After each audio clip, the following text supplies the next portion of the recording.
स्वागत है आप सभी लोगों का मेरे चैनल साइंस टू टेक्नोलॉजी में। मैं अनुपम विपुल आप सभी लोगों का स्वागत करता हूं आज के शो कंप्यूटर वेडनेसडे में। आज हम लोग बात करेंगे डायरेक्ट टू मोबाइल ब्रॉडकास्टिंग यानी कि D2M के बारे में। तो आइए समझते हैं।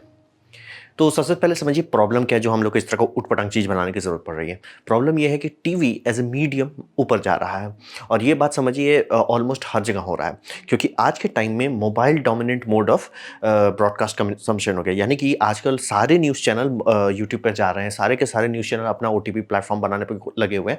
कारण ये है कि अब कोई देख ही नहीं रहा टीवी। आप टीवी का मार्केट पूरा मोनोपोली कर लो, लेकिन अगर पूरा भारत की आबादी 150 करोड़ है और 150 करोड़ में पता चला 4-5 करोड़ से ज़्यादा आप लोग कोई देख ही नहीं रहा, तो कोई फ़ायदा नहीं हो रहा है। तो इसे वही समझिए। और ये समस्या पूरी दुनिया में हो चुका है, ऐसा नहीं कि सिर्फ इंडिया में हो रहा है, ये अमेरिका में भी हो चुका है, ये हर जगह हो चुका है कि ब्रॉडकास्ट इंडस्ट्री ही पूरी गायब होने पे आ गई है। क्योंकि एक चीज़ आपको समझना पड़ेगा, जैसे काफ़ी लोग अभी भी देखते हैं, ये बात एकदम सही है, लेकिन अगर व्यूअर का नंबर कम होने लगता है तो प्रॉफिट कम होता है, प्रॉफिट कम होता है तो शट डाउन करना पड़ता है।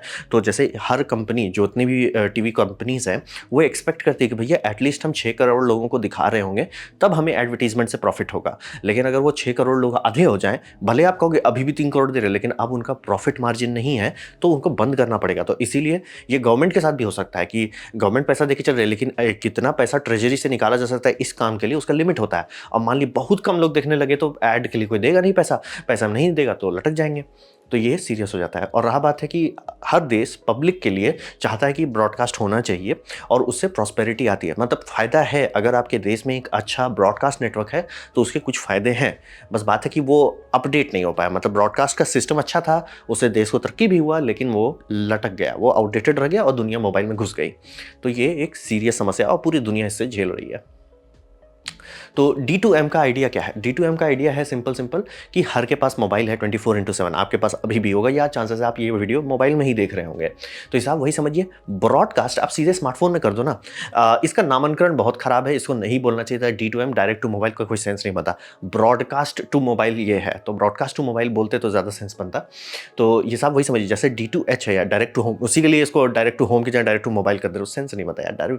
डायरेक्ट टू होम की जगह पे वो आप डायरेक्ट टू मोबाइल फ़ोन कर देंगे।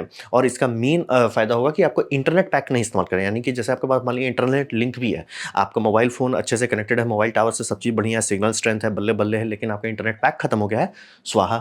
और ये समझिए इसका स्पेक्ट्रम भी अलग होगा, यानी कौन-सा इलेक्ट्रोमैग्नेटिक स्पेक्ट्रम इस्तेमाल किया जा रहा है, वो अलग होगा।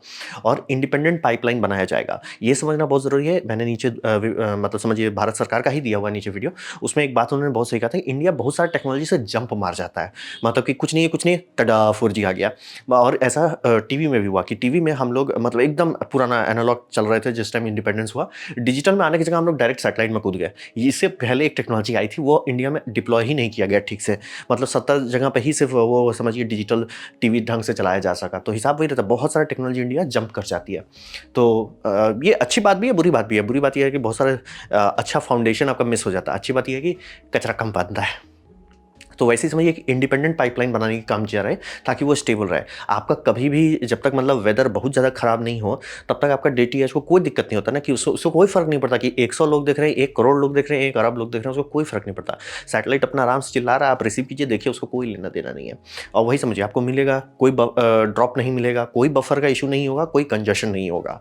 तो यही समझिए ब्रॉडकास्ट है, टू वे नहीं है। बहुत हुआ तो टू वे एक दिया जाएगा, इस तरफ यही इसमें इंटीग्रेशन किया जा सके, यानी कि आपका लाइसेंस वैलिड है कि नहीं, आपका जितना आपने रिचार्ज कराया है वो सही है कि नहीं, मतलब इसका अलग इकोसिस्टम चलेगा। तो उसके लिए भले टू वे कम्युनिकेशन होगा, लेकिन वो टू वे ऐसा ही होगा। मतलब आपका आ रहा होगा, जैसे मान लीजिए पाइप है 100 Mbps का, तो आ रहा होगा 90 और ऊपर भेजने होगा 10 भी मैंने बहुत ज़्यादा बोल दिया, रियल वर्ल्ड में कुछ बिट्स ही ऊपर भेजेंगे जो सिर्फ वैलिडेशन के लिए होगा। तो यही टारगेट वही है कि ब्रॉडकास्ट को टीवी में ना भेज के मोबाइल फ़ोन में भेजा जाए, क्योंकि हर कोई तो मोबाइल फ़ोन लेके बैठा हुआ है। तो बस वही आइडिया है, और इसको इंटरनेट से अलग कर दें, इसीलिए ये ब्रॉडकास्ट है, ना कि टू वे डेटा कंजम्पशन नहीं है, OTT प्लेटफॉर्म नहीं है। तो बात करें इसकी टेक्नोलॉजी क्या है। अब यहाँ पे समझिए जो मैं डेटा दिखा रहा हूँ, ये मैं उनके वाइट पेपर से निकाला हूँ। तो बदल भी सकता है, ये समझिए ये बहुत अर्ली है, बदला भी जा सकता है, लेकिन अभी तक उनका जो टारगेट है वो 526 मेगाहर्ट्ज से लेकर 582 मेगाहर्ट्ज का एक बैंड जो है उसे रिजर्व कर दिया जाएगा D2M के लिए। यानी भारत सरकार कहती है कि भैया इस बैंड पे कोई हुलुलुलु नहीं करेगा, ये बैंड भारत में इस्तेमाल किया जाएगा सीधा सीधा DTOM के लिए। यानी कि कोई भी, जैसे मैं सैटेलाइट से जब इंटरनेट पिक्चर निकालता हूँ तो वो उसका एक अलग फ्रीक्वेंसी होता है, अराउंड आई थिंक 120 मेगाहर्ट्ज़। आपका जितना FM होता है वो 107 मेगाहर्ट्ज़ के नीचे होता है। तो ऐसे ऐसे करके हर फ्रीक्वेंसी है, और इस फ्रीक्वेंसी से थोड़ा सा पहले या थोड़ा सा बाद जाएंगे तो आपको टीवी मिल जाएगा। जैसे आपका दूरदर्शन मेट्रो आता था, वैसे करके फ्रीक्वेंसीज हैं। ये फ्रीक्वेंसी रिजर्व कर दिया जाएगा कि भैया ये सिर्फ डायरेक्ट टू होम के लिए किया जा रहा है। और पाइप कितनी मोटी होगी? पाइप होगा 50 मेगाहर्ट्ज़ का, और इसी के अंदर जितना काम होना है ये 50 मेगाहर्ट्ज़ के अंदर करना है। अब बात होता है क्या ये काफ़ी होगा, क्योंकि ये मेगाहर्ट्ज़ सुनने में तो ज़्यादा नहीं लगता, आप लोग को आदत है गीगाहर्ट्ज़ का। तो बात ये समझिए कि काफ़ी है। ऐसा क्यों? क्योंकि ये बात सही, अगर आप नॉर्मल वाईफाई से कंपेयर करें, जैसे आपका ये वाईफाई स्पेक्ट्रम होता है, भले ही ये 2.5 गीगाहर्ट्ज़ में होता है, लेकिन ये पूरा 2.5 गीगाहर्ट्ज़ नहीं होता, ये 2.5 गीगाहर्ट्ज़ पे ट्यूनिंग रहती है, मतलब 2.5 गीगाहर्ट्ज़ में आ जाओ। तो आपको जो पाइप दी जाती है, जो आपका वाईफाई राउटर आपको पाइप दे रहा है, वो पाइप जनरली 22 मेगाहर्ट्ज़ का ही होता है। तो 22 मेगाहर्ट्ज़ का पाइप को कंपेयर कीजिए 50, तो ज़्यादा वही हो रहा है। और इसका ये समझिए कि अगर फ्रीक्वेंसी कम रखी जाए कोई भी स्पेक्ट्रम का, जैसे आप 2.5 गीगाहर्ट्ज़ हो जाए, 5 गीगाहर्ट्ज़ हो जाए, या 500 मेगाहर्ट्ज़ हो जाए, जितनी फ्रीक्वेंसी कम होगी उतना रेंज बढ़ता चला जाएगा। और रेंज कितना बढ़ सकता है? जैसे मैं सिंपल एग्जांपल देखिए, मैं सैटेलाइट से निकाला था, वो 100 मेगाहर्ट्ज़ के आसपास था। तो हिसाब वही समझिए, जितना फ्रीक्वेंसी नीचे उतना रेंज बम बम। इसीलिए इसका आराम से ऐसा किया जा सकता है। भारत में बहुत कम ट्रांसमीटर होने के बावजूद भी ये ऑलमोस्ट पूरी दुनिया बोल रहा हूं, मतलब पूरा भारत को कवर कर सकता है। ट्रांसमीटर का इतना मतलब है ये नहीं कि हर कुछ किलोमीटर पे चाहिए। तो ये इसका सबसे बढ़िया वाला बात हो जाएगा। लेकिन उसका साइड इफेक्ट होता है कि एंटीना बड़ा होगा। यानी कि मैंने ये जो नीचे दिया हुआ है इनका जो कॉन्फ्रेंस दिखाया, देखें एंटीना वाला सिस्टम क्यों है? कारण वही है, 500 मेगाहर्ट्ज़ काफ़ी बड़ा फ्रीक्वेंसी होता है, और एंटीना आपका जनरली उसका मतलब हाफ्स में बनाया जाएगा। यानी फ्रीक्वेंसी इतनी लंबी होती है, मतलब फिजिकल फ्रीक्वेंसी आधा, और उससे भी 1/4 एंटीना हो सकता है, 1/8 एंटीना हो सकता है। तो ऐसे ऐसे करके डिवाइड करके बनाया जाता है, तो एंटीना बड़ा होगा। 2.5 गीगाहर्ट्ज़ का एंटीना काफ़ी बड़ा होता है, लेकिन 5 गीगाहर्ट्ज़ का उससे भी छोटा होता है। तो आपको वही बेनिफिट मिलेगा, जो लो फ्रीक्वेंसी पे जा रहे हैं आपको लंबी दूरी तक जाने को मिल जाएगा, लेकिन साइड इफेक्ट होगा मोबाइल में एंटीना बड़ा बनाना होगा। या ये इंटीग्रेट कंपनी कर सकती है, अगर अच्छा से लो नॉइज एम्पलीफायर बना ले जो इसी स्पेक्ट्रम पे अच्छे से काम कर सकता है, तो चांसेस है कि उतना बड़ा एंटीना का भी जरूरत नहीं पड़ेगा। तो देखिए वो कैसा होता है। लेकिन हाँ, ये समझिए हार्डवेयर पूरी तरह से नया बनाना होगा। आपका मोबाइल अभी नहीं रिसीव कर सकता। ये बार बार दिखा रहा है कि हार्डवेयर आपको नया चाहिए। इस पर किस तरह से किया जाए? एक हो सकता है कि ये लोग पूरी तरह से इंटीग्रेटेड डिवाइस बनाएं, या हो सकता है कि डोंगल दें। वो डोंगल आप अटैच करो, जैसे ये डोंगल अटैच करो, आपके पास जो फोन है उसमें आप जैसे USB-C का कोई डोंगल टाइप होगा वो अटैच कर लो। तो ये करना पड़ेगा, हार्डवेयर लगे। यही मैं आपको बताना चाह रहा हूँ कि 5.2 गीगाहर्ट्ज़ के आसपास का अगर आप देखेंगे तो वाईफाई में, उसमें आपके पास बहुत सारा ऑप्शन है। उसमें आपको चैनल की मोटाई है 20 मेगाहर्ट्ज़ की, 40 मेगाहर्ट्ज़ तक मोटा जा सकता है, 80 मेगाहर्ट्ज़ तक मोटा जा सकता है, और 160 हर्ट्ज़ तक जा सकते हैं। तो आप समझ लीजिए कि बैंडविड्थ के मामले में टेक्निकली ये कितना दे सकते हैं, ये बहुत ज़्यादा है। क्योंकि आपका 22 मेगाहर्ट्ज़ पे आराम से वाईफाई आराम से आंख मूंद करके आपको 20 to 60 एमबीपीएस दे सकता है। तो ये इतना मोटा पाइप है कि अच्छा 4K वीडियो स्ट्रीम भी दिया जा सकता है। 4K जनरली देंगे नहीं, क्योंकि 4K मोबाइल में देने का कोई फायदा है नहीं, और फुल एचडी से ज़्यादा अंतर नहीं आता है 4K में, तो इसीलिए फुल एचडी ही रखेंगे कंपनी। देखिए अभी टेक ये व्हाइट पेपर लेवल पे, यानी कि ये सब डेमो दिया जा रहा है, टेस्टिंग की जा रही है, ट्रायल किया जा रहा है, IIT के साथ बात किया जा रहा है, कोशिश की जा रही है, डेमो है, अभी सब चीज़ अर्ली स्टेजेस में है। फाइनल प्रोडक्ट नहीं कि आप जाकर खरीद लो। तो बात करते हैं इसका लॉजिक क्या है। लॉजिक ये है कि कंज्यूमर का एक्सपीरियंस सुधर जाना चाहिए, क्योंकि कंज्यूमर को एक फिक्स कॉस्ट देने के बारे में बात की जा रही है। यानी कि आप दे दोगे इसके लिए 500 रुपया महीना या जो भी है, जैसे आप टीवी के लिए देते हो, लेकिन आपको फिर टेंशन नहीं होगा कि डेटा का क्या होगा। जैसे अभी सबसे बड़ा नौटंकी है ये सारे जैसे जियो फाइबर हो जाए, सब कहते हैं कि हमारे में आपको फ्री में मैच देखने को मिला। मैच आप देखना चाहोगे वो डेटा कैप से खाने लग जाते हैं। अब आपको सुनने में पहले तो बहुत बुरा हालत था, अभी तो थैंकफुली 3.2 टेराबाइट हो गया है, तो चांसेस है कि आप नहीं खत्म कर पाओगे, लेकिन अगर 4-5 लोग देखने लगे तुरंत खत्म हो जाएगा। तो ये नौटंकी हो गया ना, अनलिमिटेड कह के आप नौटंकी कर दे रहे हो, तो वो सबका समस्या खत्म हो जाएगा। मतलब मंथली आपको दिमाग नहीं लगाना कि कितना है, क्योंकि वो अलग पाइपलाइन पे चल रहा है, और बफरिंग वफरिंग का कोई टेंशन नहीं होगा। और ये इसका सबसे बड़ा फायदा होगा लाइव इवेंट्स, स्पोर्ट्स और न्यूज़ के लिए। लाइव इवेंट के मान में जैसे कि कोई पर्यटन वाला कुछ हो रहा है, या इंडिपेंडेंस डे का हो रहा है, वो सब बल्ले बल्ले। और आपका स्पोर्ट्स का तो मतलब इंडिया में क्रिकेट का तो भूत है ही, वो सब चल सकता है, न्यूज़ भी हो सकता है। और इससे ये समझिए कि पब्लिक को क्या फ़ायदा होगा। पब्लिक को फ़ायदा होगा कि पब्लिक का डेटा पैक बचेगा। जैसे जिनको क्रिकेट लेना है, देखना है, वो घूम फिर के क्या कर रहे हैं, वो पैसा भरा रहे हैं क्रिकेट देखने के लिए। और यहाँ पे होगा भैया मंथली दे दो, क्रिकेट कितना, 1 मैच आए, 4 मैच आए, 5 मैच आए, या 15 पूरा एक बैच के आप टेस्ट मैच देख लो, उसको कोई फ़र्क नहीं पड़ने वाला। तो ये कर देंगे।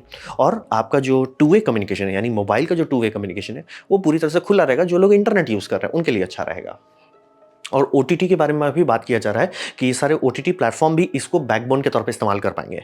यानी कि वो आपको बोलेंगे भैया आप हमारा सर्विस का जो रिचार्ज उचार्ज है वो आप कर लो अपना नॉर्मल इंटरनेट का इस्तेमाल करके, लेकिन आपको जो वीडियो आ रहा है वो हम आपको इसके ओवर द ईयर दे देंगे।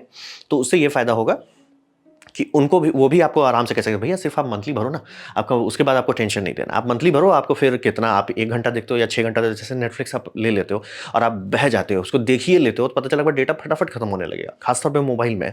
तो ये सब समस्या सॉल्व कर देगा और इससे गवर्नमेंट को ये फायदा होगा कि रूरल एरियाज तक ये पहुंच पाएंगे। रूरल एरिया में ये सबको पहुंचो मतलब सरप्राइजिंगली ज़्यादा होने लगा। मतलब आप काफ़ी घर देख सकते हैं जहाँ पे ढंग का टीवी नहीं है लेकिन पैसा जोड़ जाड़ के वो लोग स्मार्टफोन ले लिए हैं। तो ये समझना बहुत ज़रूरी है कि देश का पहुँच जो है, मतलब देश की सरकार का पहुँच देश के पब्लिक से ही हटे जा रहा है। और यहाँ पे समझिए ब्रॉडकास्टिंग कुछ कुछ केसेस में बहुत ज़रूरी होता है और उसको एल्गोरिदम से बचाना ज़रूरी है। अभी यूट्यूब जैसे चलता है, यूट्यूब पूरी तरह से सिर्फ और सिर्फ एल्गोरिदम है। अब प्रॉब्लम है कि अगर यूट्यूब का मूड हो गया या तो एल्गोरिदम कंट्रोल की या एल्गोरिदम का आउटपुट नेचुरल आउटपुट हो गया, लेकिन आप जानते तो नहीं हो ना एल्गोरिदम क्या है, कैसे बनाएगा, क्योंकि वही यूट्यूब का क्या प्रोप्राइटरी है, यूट्यूब का एल्गोरिदम, बाकी सारा चीज़ हुलूलुल कोई भी कॉपी कर सकता है। एल्गोरिदम को वो बचा के रखते हैं कि कैसे हम चलाते हैं और वो काम करता है, तभी यूट्यूब इतना बड़ा प्लेटफॉर्म बना।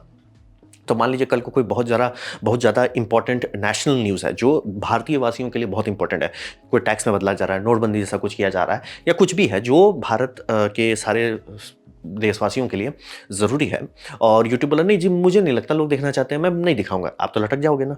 तो इसीलिए लॉजिक है इसका सीरियस और सबको फ़ायदा होगा अगर इसको ठीक से इस्तेमाल किया जाए।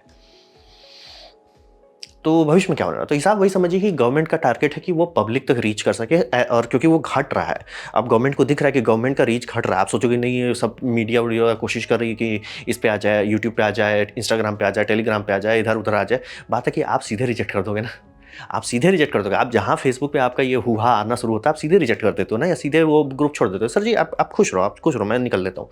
तो हो ये रहा है कि ये कोविड के टाइम में गवर्नमेंट को पता चला कि मतलब हल्ला वो खूब किया कि ये करो, ऐसे ऐसे करो, देश को भला हो जाएगा, लेकिन वो पहुंचा ही नहीं।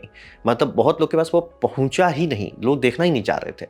तो वो एक सीरियस बना देता है। और प्लस थर्ड पार्टी फिल्टर जो है बहुत खतरनाक चीज़ है। जैसे कि अभी सिंपल देख लीजिए कि रशिया आराम से ब्लॉक कर दिया कि वो यूक्रेन में जो कर रहा था वो न्यूज़े ब्लॉक कर डाला, वो सीधे कंट्रोल हटा डाले।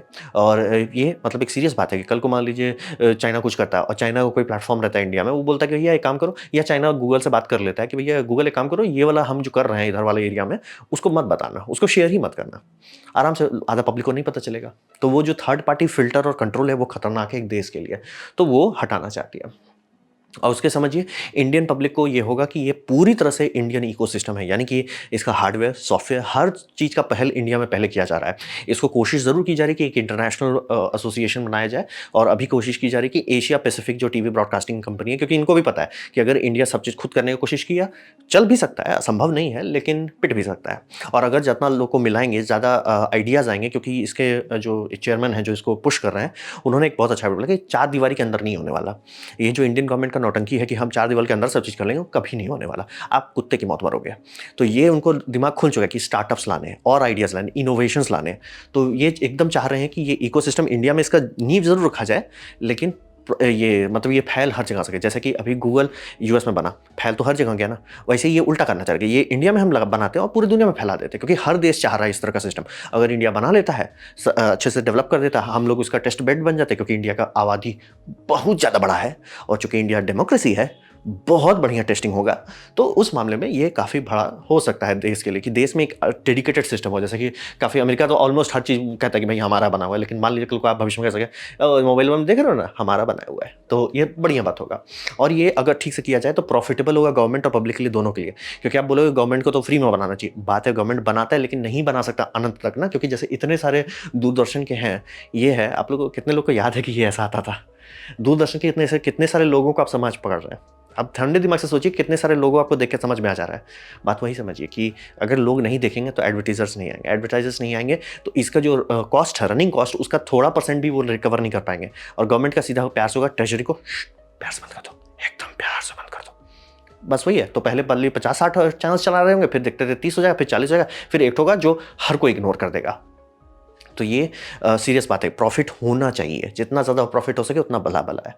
और यही समझिए कि इसमें दूसरा एक बेनिफिट है कि नए प्लेयर्स आ सकते हैं। मार्केट बहुत सैचुरेटेड हो चुका है, ये आधा से ज़्यादा नेटवर्क, और इसमें उनका ये भी कहना था कि डीटीएच विषय इंडिया इतना मेहनत किया, लेकिन घूम फिर के सारा पेटेंट्स बाहर का था, और घूम फिर के आधा से ज़्यादा जैसे बड़े बड़े नेटवर्क सब बाहर के खरीदे हुए हैं। तो ये अगर एक नया सिस्टम बनाते तो एक नया मौका मिलता है, और उसका अर्ली मूवर एडवांटेज लेके इंडिया के कोई होम ग्रोन नया कैरेक्टर आ सकता है, काफ़ी फायदेमंद हो सकता है। तो ये सब तो मैंने अच्छा बताया, लेकिन एक बात समझिए कि घूम फिर के ये फेल भी हो सकता है। ऐसा क्यों? घुमा फिरा के ये दूरदर्शन ही बना रहे हैं ना, क्योंकि जैसे मान लीजिए इसमें बोलते हैं कि हम क्रिकेट मैच दिखाएंगे, आईपीएल बोलता है नहीं जी नहीं, हमको इतने जैसे जितने नेटवर्क्स हैं जिनसे हमारा डील अप है वो तो हमारी बैंड बजा देंगे कि भैया तुम जी नेटवर्क पे दिखाने की जगह पे या जो भी स्टार स्पोर्ट्स पे दिखाने की जगह पे तुम इधर ही दिखाओगे, हम तो सीधे उड़ा देंगे, तुम्हारा स्पॉन्सरशिप खींच लेंगे। तो समझ सकते हैं वहाँ पे एक बिजनेस का एक बहुत सीरियस बात है कि हर कोई इसे सपोर्ट नहीं करना चाहेगा, क्योंकि कोई भी अपना पेट नहीं काटना चाहता, और मैं भी नहीं चाहूँगा, मैं भी अपना पेट नहीं काटना चाहूँगा। तो ये बात समझना ज़रूरी है, क्योंकि एंड में ये ब्रॉडकास्ट है, ये इंटरनेट नहीं है, जो काफ़ी लोग जिसको थोड़ा-सा गलत तरीके से बता रहे हैं कि ये वीडियो दिखा सकते हैं, वीडियो थोड़ी दिखाएगा, वो ब्रॉडकास्ट है। आप देखना है तो देखो, नहीं देखना है मत देखो। कितने चैनल होंगे, किस तरह से, और इसमें अभी ये सब फाइनल नहीं है कि टाइम के हिसाब से स्लॉट दिया जाएगा, कि उसको रिकॉर्ड करने का ऑप्शन दिया जाएगा, क्या-क्या करना है अभी कुछ भी फाइनल नहीं है। लेकिन ये वन वे है, ये समझना ज़रूरी है। सिर्फ टू वे इसलिए होगा कि सिर्फ आप साइन इन, कम्युनिकेशन जितना आपका वो मतलब एक तरह से ऑथराइजेशन आप चेक कर पाओगे। तो हिसाब वही है कि पब्लिक को, मान लीजिए पब्लिक ही रिजेक्ट कर देते, जैसे कि हो चुका ना, जब इंडियन गवर्नमेंट ने इतने सारे यूट्यूब चैनल बनाए, गूगल के थ्रू माध्यम से ये करना चाहा, फेसबुक, पब्लिक रिजेक्ट मार दी। तो कल को आप मान लीजिए पब्लिक के लिए ये बनाया जाता है और पब्लिक बोलती है नहीं ये तो सिर्फ प्रोपेगेंडा है, हम बंद कर देते हैं, तो फिर लटक जाएंगे ना। तो इसीलिए इसको ऐसा मान के मत चलिए कि चल ही जाएगा। और मुझे इस तरह के एसोसिएशन में थोड़ा डर लगता है कि बात है कि अगर ब्रूट फोर्स कर दिया जाए कि ज़बरदस्ती का ये ओटीपी भी सबको बैन करने लग जाए, ये कर जाए ताकि ये चल सके, तो जैसे आपका कहा जाता है कि यूपीआई जो है बहुत सक्सेसफुल है। बात है ज़बरदस्ती का सक्सेसफुल बनाया गया है यूपीआई को। नोटबंदी अगर नहीं होता तो यूपीआई आधा भी उसका नहीं होता जितना आज है वो। तो यही समझिए कि अगर गवर्नमेंट ये रास्ता बार बार अपनाने लगता है, कल को हम लोग भूखे मारे जाएंगे, क्योंकि यही सोवियत यूनियन किया था। हर चीज़ को बैन कर करके हर चीज़ को होम करने का कोशिश किया और हर चीज़ में भूखे मरा। तो ये बात मुझे थोड़ा डरावना लगता है कि ये, मैं बहुत खुश हूँ कि इंडियन गवर्नमेंट ट्राई कर रहा है खुद का कुछ बनाने का, बल्ले बल्ले, अति उत्तम। लेकिन थोड़ा डरावना बात है कि इसके पास बैन हैमर लेके ही ना आ जाए, ये काम करते नहीं, हमारा नहीं बिक रहा ना, हम सबका अल्टरनेट मार देते हैं और यही बेचते हैं। तो देखिए आने वाले टाइम में क्या होगा।